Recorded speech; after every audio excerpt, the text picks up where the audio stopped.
Welcome in everybody to another edition of the 357 World of Dirt Up-to-Date Recap Show. I am your host Chase Prather. It was so nice just to have a full week of racing again. Really no hiccups. We had great finishes. We had fights. Racing is back, ladies and gentlemen. This is episode 4 coming up for you next.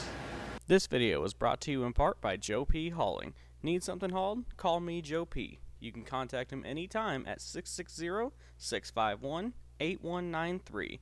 Screw the rest, haul with the best. So where do we even begin to cover this action-packed weekend? Let's start in Georgia, shall we? We're going to go to the Swainsboro Speedway where there was a $10,053 to win feature for the super late models, and it was taken by Brandon Overton. Let's move into South Carolina at the Cherokee Speedway. On Sunday, put up a $20,000 feature to win, and it brought out all the big names you can think of. But however, that wouldn't be the big storyline. The storyline of the night would be Brandon Overton versus Chris Madden in a fight in the pits. What happens now?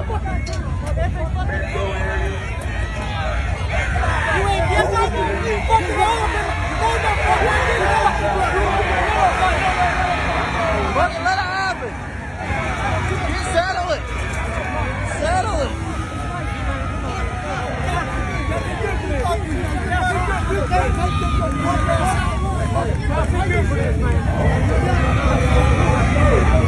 But when the smoke all cleared, it was Fergie, Chris Ferguson, taking home $20,000 in his pocket. Let's move to the wing sprint cars. Let's go to the only race on the West Coast this weekend that really caught everybody by surprise.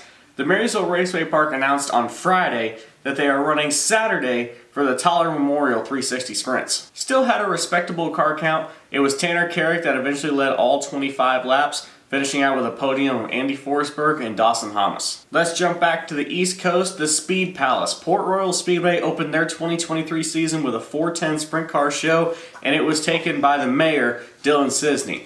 Now, it's kind of a cool nickname, right? The mayor? No, he's actually the mayor of Port Royal, Pennsylvania. Cisney would pick up his first win of the season with a podium of Parker Price Miller and Anthony Macri. Let's go south one more time. Things are kind of wrapping up in Florida a little bit, but the Volusia Speedway Park still had 2 nights on their schedule with the World of Outlaws NOS Energy Drink Sprint Car Series, with 2 nights running 3 features. On night number 1 on Friday, yes, they ran 2 features, but the second feature that they ran was a makeup for the feature that got rained out during the Dirt Car Nationals. The first feature of the night was all Carson Macedo. Him and his Jason Johnson number 41 crew snapped David Gravel's clean sweep attempt at the Volusia Speedway Park.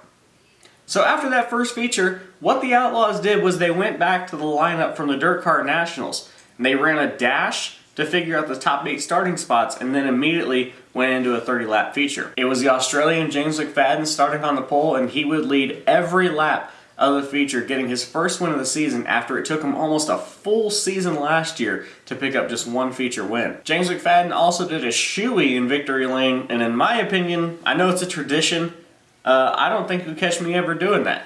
Granted, I've never won a World of Outlaws feature other than in the World of Outlaws 2002 game, but I still don't think you'd ever catch me drinking beer out of a shoe.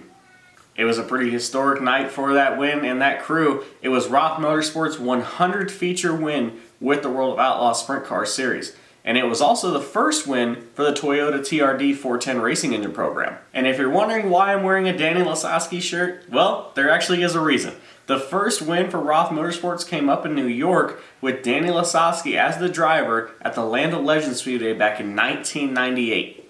So with that makeup feature being completed, that meant the Dirt Car Nationals was officially over, and Logan Schuchart won his 2nd career Gator. Night number 2 at Volusia with the World of Outlaws, David Gravel, after 2 kind of disappointing finishes on night 1, found his mojo and returned back to victory lane, making it 3 wins and 5 starts this season with the series. And the final event to cover, the Southern Illinois Center hosted 2 straight nights for the Midwest Winter Nationals with an all-micro showcase.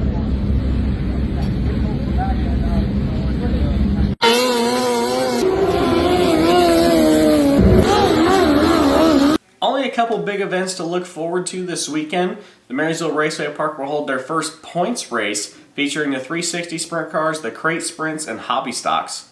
The World of Outlaws sprint cars were going to go from Florida to Port Royal, Pennsylvania to host 2 nights against the Posse, But however, that has gotten canceled, not because of rain, but because of the threat of snow. And the final event to cover this weekend, the Extreme Midgets will hold 2 straight nights at the Southern Illinois Center in DeQuoin, Illinois, which is where you can find the World of Dirt crew and the 357 Studios crew there as well. And that's all we have for episode 4 of the Up2Date Recap Show. I am your host, Chase Prather. As I mentioned, watch out for us this weekend at the Southern Illinois Center in DeQuoin, Iowa. Go follow us on all social media, Facebook, Instagram, Twitter, TikTok, YouTube, you name it, we are there. Grab your merch, and until next time, we'll see you in the dirt.